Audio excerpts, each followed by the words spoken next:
The miracle that couldn't be explained. After suffering from chronic pain for nearly 2 decades, Lisa had given up on ever being free from her suffering. But one night, at a simple prayer service, she walked out of church completely healed, with no explanation and no sign of the pain she had carried for years.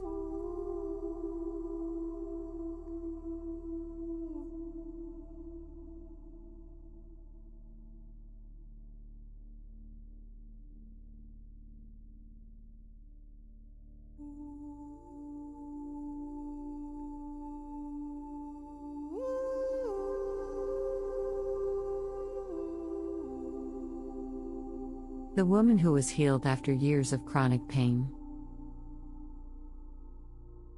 It was a winter evening in the small town of Springfield, Missouri, when something happened that no one could quite explain. A woman named Lisa, who had suffered from chronic pain for nearly 2 decades, walked out of the local church on the night of a special prayer service, completely healed. Lisa had lived with debilitating pain for 18 years. A car accident when she was in her early 20s left her with severe nerve damage in her back and legs, resulting in constant pain that no medication or therapy could seem to fix. Her condition worsened over the years, and by 2010, she had become almost completely bedridden. She was only in her late 30s but felt much older, trapped in a body that refused to cooperate.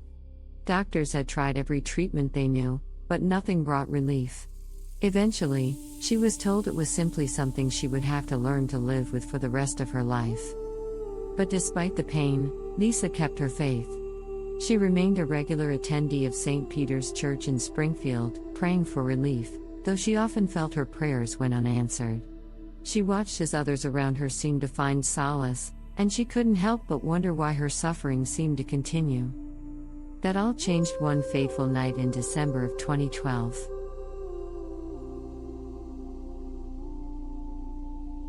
A night that would change everything. It was the church's annual Christmas prayer service, and Lisa had come out of sheer habit, though she was too exhausted to expect much. The church was packed, and the atmosphere was warm with the glow of candlelight.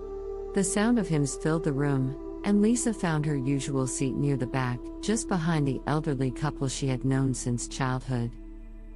As the pastor stood at the pulpit, he spoke of miracles, of faith in the unseen and the unexplainable. He urged the congregation to open their hearts, to believe that God's power could still move in the world today. He mentioned people being healed in the name of Jesus, right there in the pews. Lisa listened skeptically, but she didn't let her doubts keep her from participating. The pastor led them all in prayer, and after a few moments, invited anyone who was struggling with illness or pain to come forward. People began to file out of their seats, walking to the altar for prayer. Lisa, though hesitant, felt a tug in her heart. It was almost as though something was prompting her to go forward, despite her exhaustion. And so, she did. The prayer.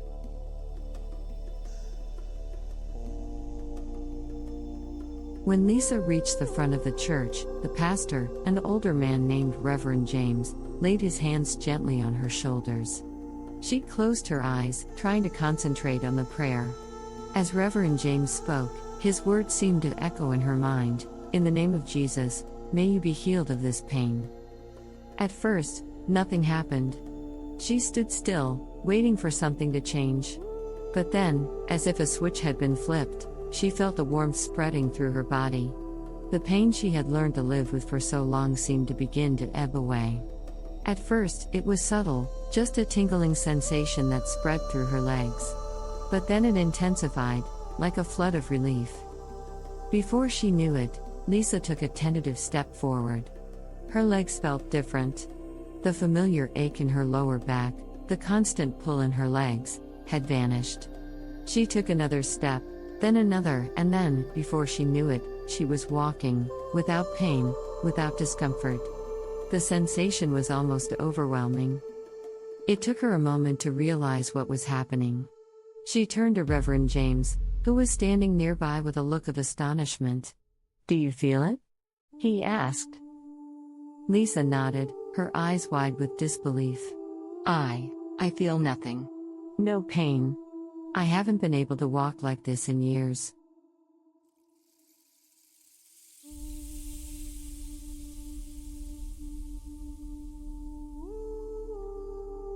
The aftermath.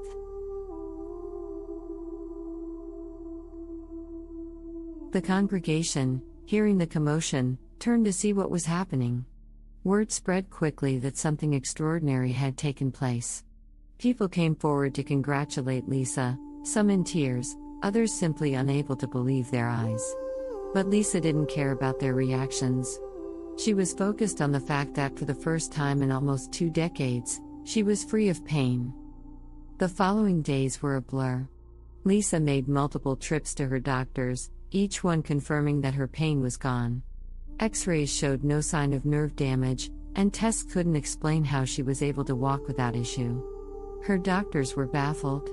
"It's a miracle," one of them finally said. Lisa, however, didn't need anyone to explain it to her. She knew in her heart that this healing wasn't just a stroke of luck or a coincidence. It was divine intervention. She had been healed, and she believed that God had worked through Reverend James that night to restore her body.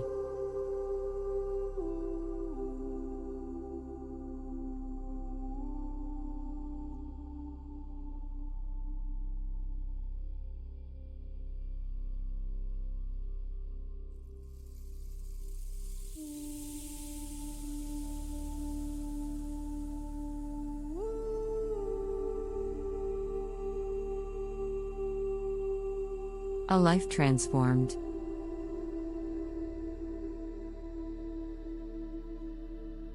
That Christmas season, Lisa's life took a new direction.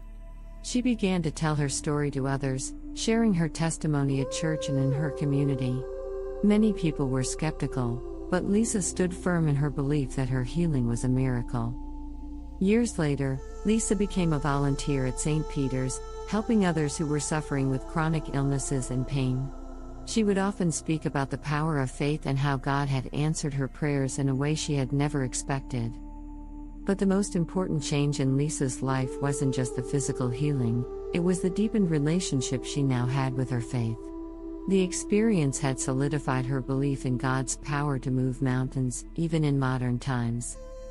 Lisa's story continues to inspire people in Springfield to this day. And every year, as the Christmas season approaches, she's reminded of the miracle that changed her life forever, the moment when she walked out of the church, not just with a healed body, but with a heart full of hope.